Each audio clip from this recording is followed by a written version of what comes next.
Assalamu alaikum dear students, I am Anjum Shafiq, your biology teacher for grade 10, and today I am going to discuss the genotype and its types. So let's move to the board. So the specific combination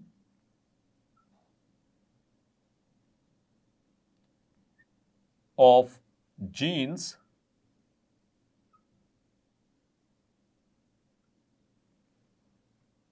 in an individual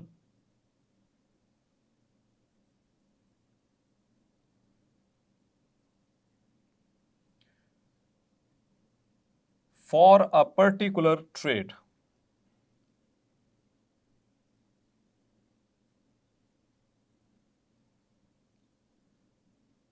is called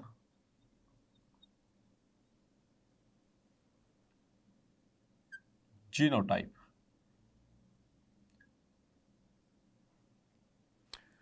तो आइए इस definition को पहले समझते हैं।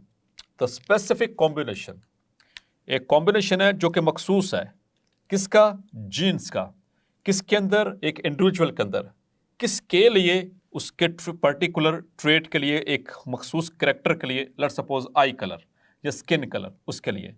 तो किसी भी इंडिविजुअल के अंदर जो मखसूस कॉम्बिनेशन होगा किसी जीन का एक ट्रेट के लिए, उसको हम कहते हैं जीनोटाइप। चलिए ज़रा इसको मैं आगे एग्जाम्पल से थोड़ा कोट करके समझाता हूँ। Let's have an example of albinism. Albinism का नाम सुना कभी आपने dear students?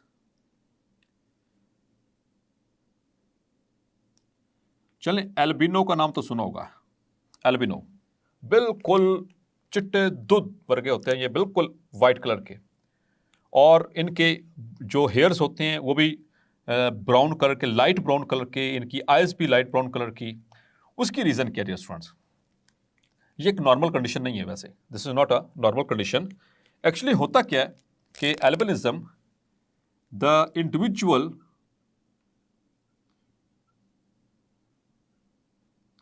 lacks the normal pigments, जो नॉर्मल पिगमेंट्स हमारी बॉडी के अंदर बनती हैं वो इसके अंदर एक भी नहीं होती। हमारी पिगमेंट्स जो होती हैं जो कि ब्राउन कलर की होती हैं, हमारी बॉडी के अंदर जो जितनी भी पिगमेंट्स होती हैं आमतौर पर जो हमारे स्किन कलर को, जो हमारे हेयर कलर को, जो हमारे आई कलर को कंट्रोल करती हैं, वो आम तौर पर ब्राउन कलर की होती हैं, और उन्हीं की मुख्तलिफ कॉम्बिनेशन से बनता है हमारी स्किन का कलर, हमारी आइज़ का कलर, हमारे हेयर्स का कलर। ऐसे इंडिविजुअल के अंदर there is not even a single pigment. अब ये पिगमेंट कौन सी है, थोड़ा सा इसको एक्सप्लेन करता चलता हूँ। तो डियर स्टूडेंट्स, ये पिगमेंट्स होती हैं, they are called as melanin. The pigment is melanin, it is a brown pigment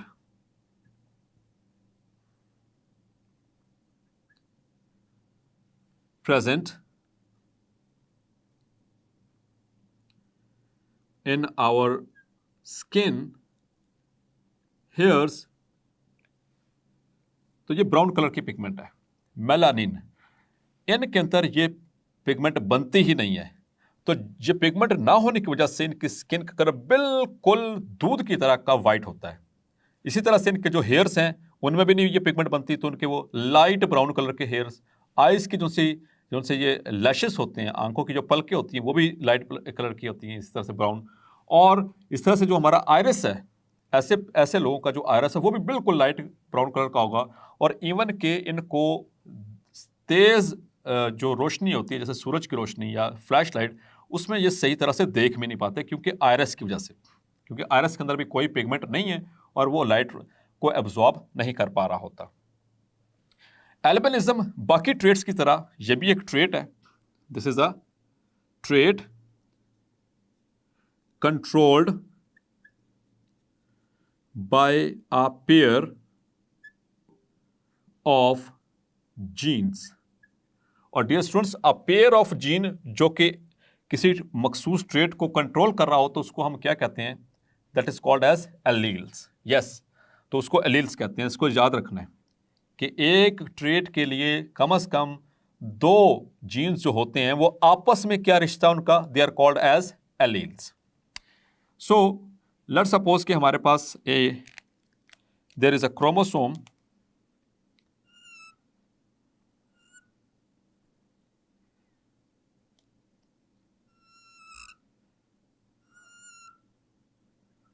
this is centromere और ये उसके क्रोमैटिड्स, यहां पर मौजूद है वो जीन।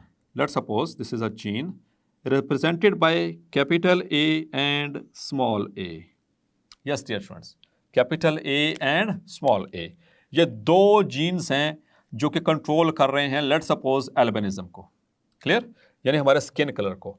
लेकिन जो एल्बिनो होते हैं उनके अंदर ये स्मॉल ए और दूसरा भी स्मॉल ए होगा, मतलब कि उनके अंदर ये रिसेसिव एलील्स होंगे, डोमिनेंट नहीं होंगे। ये रिसेसिव और डोमिनेंट के अभी आगे चलकर बिल्कुल थोड़ी देर में इसको डिस्कस करने वाला हूं। सो डियर स्टूडेंट्स, ये एक ट्रेट के लिए दो डिफरेंट फॉर्म्स हैं, अल्टरनेट फॉर्म्स हैं इस जीन की, और alternate form of gene for a particular trait क्या कहलाता है, एलील। मतलब कि ये दो एलील कंट्रोल कर रहे हैं हमारे स्किन कलर को। तो इसमें इन दो एलील्स की वजह से डियर स्टूडेंट कितने कॉम्बिनेशन बन सकते हैं, जरा सोचें।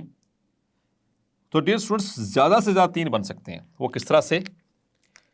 It may be capital A, क्योंकि एक इसका जो जीन है, जो एलील है, वो फादर से आना है और एक मदर से आना है, और वही एक्सप्रेस होगा बच्चे के अंदर। तो एक फादर से एक मदर से, तो तभी वो जीन पेयर पूरा होता है। एक तो कॉम्बिनेशन ये हो सकता है कि फादर और मदर दोनों से कैपिटल ए आए। एक ये हो सकता है कि दोनों से स्मॉल ए आए, और एक पॉसिबिलिटी ये हो सकती है कि एक से कैपिटल ए और एक से स्मॉल ए। अब सोचें जरा, कहीं पे यहाँ पे कुछ चौथा कॉम्बिनेशन बन सकता है? सो डेफिनेट नॉट। आप इंटेलिजेंट है माशाल्लाह, आप इस चीज को समझ सकते हैं कि दो एलील से ज्यादा कितने कॉम्बिनेशन बन सकते हैं? 3। मतलब this is called as genotype. This is called as genotype कि स्पेसिफिक कॉम्बिनेशन ऑफ जीन्स, कि दो जीन्स, दो एलील से ज्यादा 3 कॉम्बिनेशन बन सकते हैं। That is called as its genotype for a particular trait. अब हमारे सामने यहां पर 2 तरह के कॉम्बिनेशंस आ रहे हैं, 2 तरह की। वो 2 तरह के कॉम्बिनेशन क्या हैं? ये दोनों बिल्कुल एक जैसे हैं, ये कैपिटल ए और ये स्मॉल ए। यहां पर जो कॉम्बिनेशन है वो डिफरेंट है, यहां पर एक कैपिटल और एक स्मॉल है। इस तरह की जब कंडीशन हुई तो ये जीनोटाइप है ना, तो जीनोटाइप की आगे ये दूसरी टाइप्स जो आइडेंटिकल एलील्स होंगे, इसे हम कहते हैं होमोजाइगस जीनोटाइप।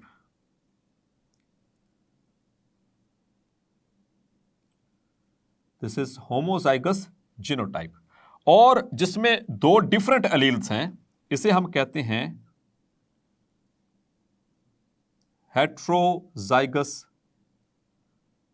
जीनोटाइप। होमो मीन्स सेम। इसका मतलब यह हुआ कि जो होमोजाइगस जीनोटाइप है, इट हैव आइडेंटिकल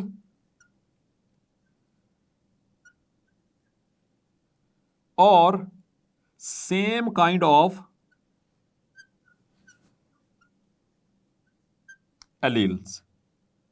अगर एक जैसे एलील्स आइडेंटिकल होंगे, सेम होंगे किसी जीनोटाइप के अंदर, तो वो जीनोटाइप कहलाएगी homozygous.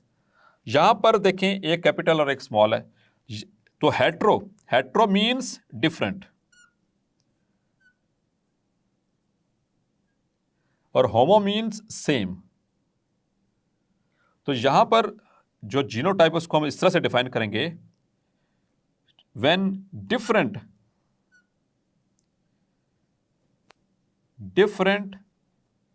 alleles in a genotype,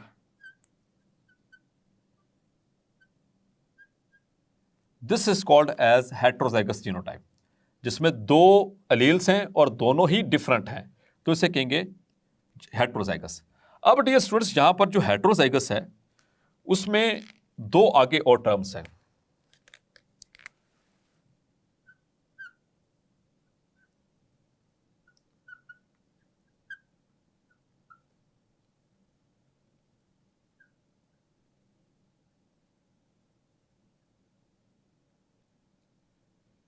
इसमें दो डिफरेंट एलील्स, जैसे कि कैपिटल ए और स्मॉल ए, इसको मैं डिफाइन करता हूं बाद में, पहले मैं इस एल्बिनिज्म को डील कर लूं। एल्बिनिज्म में डियर स्टूडेंट्स ये रिसेसिव एलील है, ये रिसेसिव ट्रेट है, तो इसमें फादर से भी और मदर से दोनों से रिसेसिव एलील आते हैं जो पिगमेंट के लिए रिस्पॉन्सिबल होते हैं। रिसेसिव का मतलब है कि ये एक्सप्रेस नहीं होंगे, वही बात अब मैं यहाँ पर समझाने लगा हूँ। एक को हमने डिनोट किया कैपिटल ए से और एक को हमने डिनोट किया स्मॉल ए से। तो हेट्रोजाइगस कंडीशन में दो तरह के एलील्स हैं, एक को कहते हैं डोमिनेंट और दूसरे को कहते हैं रिसेसिव। डोमिनेंट एलील किसे कहेंगे? This is dominant allele and a recessive allele.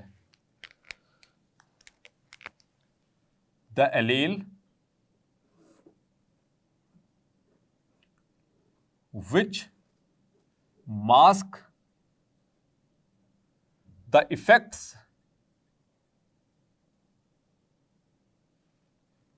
of recessive allele, उसे कहते हैं डोमिनेंट एलील, या इसकी कोड डेफिनेशन बता देता हूं आपको। The allele which is present frequently in a population, let's suppose कि हमारे पास 50 लोगों की पॉपुलेशन है और उन 50 लोगों में से 40 लोगों का आई कलर ब्लैक है, तो कौन सा ज़्यादा होगा? 40 में 40 मतलब 50 के करीब फिगर है, और लेट्स सपोज कि 10 का जो आई कलर है वो ब्राउन है, तो ज़्यादा कौन से लोग हैं? द ब्लैक आइड। तो एक पॉपुलेशन के अंदर जो एलील ज़्यादा होगा यानी कि फ्रीक्वेंट होगा वो कहलाएगा डोमिनेंट, और इसी तरह से हम इसको डिफाइन करेंगे रिसेसिव को। The allele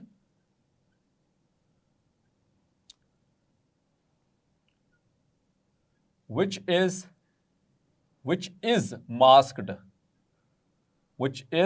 masked by the dominant allele, जो मास्क हो जाए डोमिनेंट से वो कहलाएगा रिसेसिव, और जो मास्क कर दे the allele which mask the effects of recessive allele उसे हम कहते हैं डोमिनेंट। तो जो मास्क करेगा वो डोमिनेंट और जो मास्क हो जाएगा वो रिसेसिव। या फिर इस टर्म के अंदर हम इसको डिफाइन करेंगे the allele which is present less frequently in a population, एक पॉपुलेशन में जो एलील कम तादाद में पाया जाएगा, जैसे कि मैंने बात की 50 लोगों में से 40 लोगों की आई का कलर ब्लैक है और 10 लोगों की आई का कलर ब्राउन है, तो कम कौन सा कलर है? ब्राउन। तो जो कम पाया जा रहा है एक पॉपुलेशन के अंदर वो कहलाएगा रिसेसिव एलील। अब डियर स्टूडेंट्स, जो डोमिनेंट एलील होता है, dominant allele it is represented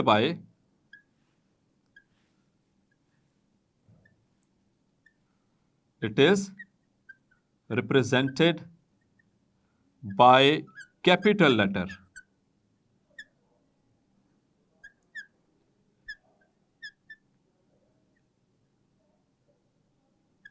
capital letter like जैसे यहां पर हमने बात की इसके अंदर capital A, for example capital A. जबकि जो रिसेसिव एलील है dear students, it is represented by lower case letters, lower case letters या जिसको हम कहते हैं स्मॉल लेटर्स। फॉर एग्जाम्पल इसी की अगर हम एग्जाम्पल लें small A, so this is the recessive allele. और डियर स्टूडेंट्स, एक और चीज आपने ध्यान में रखनी है कि जो डोमिनेंट एलील होता है वो सिर्फ मास्क करता है इफेक्ट्स को रिसेसिव एलील के, वैसे उसकी नेचर के साथ, उसकी फिजिक्स के साथ, उसकी केमिस्ट्री के साथ कोई छेड़छाड़ नहीं करता, किसी भी तरह का कोई इफेक्ट नहीं डालेगा, बस उसको एक्सप्रेस नहीं होने दे रहा। मीन्स कि उसकी इफेक्ट्स को मास्क कर रहा है, यही उसका काम है। तो अब समझ आया आपको कि जो जीनोटाइप है वो होमोजाइगस कैसे होगी और हेट्रोजाइगस। तो जो यहां पर जो होमोजाइगस जीनोटाइप है डियर स्टूडेंट्स, हम इसको दो में डिवाइड कर सकते हैं। जैसे ये होमोजाइगस डोमिनेंट हो सकती है और होमोजाइगस रिसेसिव हो सकती है। होमोजाइगस डोमिनेंट कौन सी है? This one. And homozygous recessive कौन सी है? That is the case of albinism. और डियर स्टूडेंट्स एक और चीज कि जब भी हेट्रोजाइगस कंडीशन होगी, whenever there is heterozygous condition like capital A and small a, तो बच्चों के अंदर क्या होगा? जो एक्सप्रेस क्या होगा? The dominant. हमेशा हेट्रोजाइगस कंडीशन में याद रखिएगा, हमेशा हमेशा कि डोमिनेंट ही अपीयर होगा। In case of heterozygous genotype, जो डोमिनेंट एलील है वही अगली जनरेशन में एक्सप्रेस होगा। यहां पर तो होमोजाइगस है, होमोजाइगस अगर ये रिसेसिव है तो रिसेसिव अपीयर होगा, अगर ये डोमिनेंट है तो डोमिनेंट। अंडरस्टूड सी बात है, क्योंकि ये सेम काइंड ऑफ एलील्स हैं, यहां पर डिफरेंट काइंड ऑफ एलील्स हैं। तो डिफरेंट काइंड ऑफ एलील्स में डियर स्टूडेंट्स हमेशा याद रखना है कि कौन एक्सप्रेस होगा? Dominant. It is a rule, ये मस्ट है। आगे चलकर हम कुछ लॉस डिस्कस करेंगे तो उसमें भी ये चीजें आएंगी कि डोमिनेंट जब भी हेट्रोजाइगस कंडीशन होगी तो उसमें हमेशा डोमिनेंट ने ही अपीयर होना है। और एक चीज डियर स्टूडेंट्स अपने पल्ले बांध लीजिए, हमेशा काम आने वाली चीज है, जो भी रिसेसिव ट्रेट होते हैं, कौन से? The recessive traits. Recessive traits are only expressed, ये सिर्फ उसी वक्त एक्सप्रेस होंगे when the genotype is homozygous recessive, when the genotype is homozygous recessive। जैसा कि एल्बिनिज्म के केस के अंदर जब तक फादर से भी स्मॉल ए और मदर से भी स्मॉल ए नहीं आएगा तो कभी भी एल्बिनिज्म नहीं होगा। एक भी पेरेंट से कैपिटल ए आ गया तो ये एल्बिनिज्म नहीं रहेगा, क्योंकि एक डोमिनेंट हो जाएगा, दूसरा रिसेसिव हो जाएगा। तो ऐसी सिचुएशन में हमेशा डोमिनेंट ने ही एक्सप्रेस होना है। ये चीज हमेशा याद रखनी है कि जितने भी रिसेसिव ट्रेट्स हैं वो उस वक्त तक अपीयर नहीं होते जब तक कि वो अपने ट्रेट के लिए होमोजाइगस ना हो जाए। उनकी जीनोटाइप जब तक होमोजाइगस नहीं होगी कभी भी वो ट्रेट अपीयर नहीं होगा। कौन सा ट्रेट? Recessive trait. जबकि डोमिनेंट के साथ ऐसा नहीं है। डोमिनेंट अगर एक भी आ गया तो तब भी एक्सप्रेस, दो आ गए तो दो तब भी एक्सप्रेस। उसके लिए कोई इसमें वो कंपल्शन नहीं है कि दोनों डोमिनेंट आएंगे तो तभी वो अपीयर होगा। और एक और चीज dear students, that is called as phenotype. ये कंपैरिजन में भी पूछा जा सकता है, differentiate between genotype and phenotype. तो फिनोटाइप क्या है? बहुत आसान लफ्जों में बताने वाला हूं आपको। द एक्सप्रेशन और appearance of a genotype in offsprings is called phenotype। Let's suppose कि जैसे हमने यहां पर बात की capital A and small a, तो इस कंडीशन के अंदर क्या होगा? फादर से लेट्स सपोज क्या है? कैपिटल ए, मदर से है स्मॉल ए। तो इससे जो अब बेबी पैदा होगा उसके अंदर क्या होगा? उसके अंदर हमेशा डोमिनेंट क्या था? ब्लैक। तो उसकी आईज का कलर क्या होगा? ब्लैक। तो बच्चे की आईज का कलर ब्लैक हो जाना यानी कि एक्सप्रेस हो गई ना, ये जीनोटाइप एक्सप्रेस हो गई। आंखों का कलर ब्लैक हो जाना ये फिनोटाइप है। कद लंबा हो जाना ये फिनोटाइप है। स्किन का कलर ये फिनोटाइप है। तो ये डिपेंड किस पे करेगी? जीनोटाइप पे, जो कि एक आ रहा है फादर से और एक आ रहा है मदर से एलील। सो डियर स्टूडेंट्स, आपने देखा कि जो जीनोटाइप है जब वो एक्सप्रेस होगी तो वो क्या कहलाएगी? फिनोटाइप। और जीनोटाइप्स की कितनी टाइप्स हैं? 2, होमोजाइगस एंड हेट्रोजाइगस। और जब हेट्रोजाइगस कंडीशन होगी तो तब कौन सा एलील अपीयर होगा dear students? Yes, that is dominant allele. So hopefully आज का लेक्चर आपको क्लैरिफाई हो गया होगा। मिलते हैं नेक्स्ट लेक्चर में। अंटिल देन अपना ख्याल रखिएगा। अल्लाह हाफिज।